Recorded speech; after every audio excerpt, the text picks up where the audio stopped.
Mami, Ya, Pi. buat tekwan tanpa kompor bisa nggak ya? Tentu saja bisa. Ayo, ayo, ayo, ayo. Mami mau buat tekwan dengan cara yang sangat praktis. Membuat tekwan dengan Magicom. Nah, caranya gimana? Mudah sekali ya, Bun. Kita buka aja Magicomnya. Masukkan air secukupnya ya, Bun. Kita masukkan bumbu praktis ala Mami ya, bumbu tekwan kuda. Kita aduk-aduk ya, Bun. Kita masukkan pentol tekwannya. Sekarang waktunya untuk kita tutup. Hidupkan saja untuk mode memasak.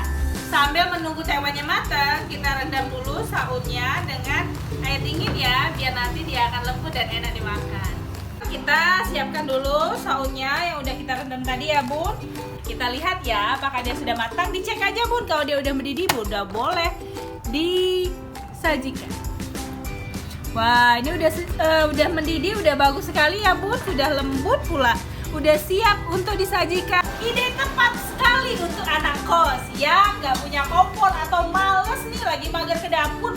Nah, yang terakhir penyajiannya kita tinggal tambahin deh bawang goreng.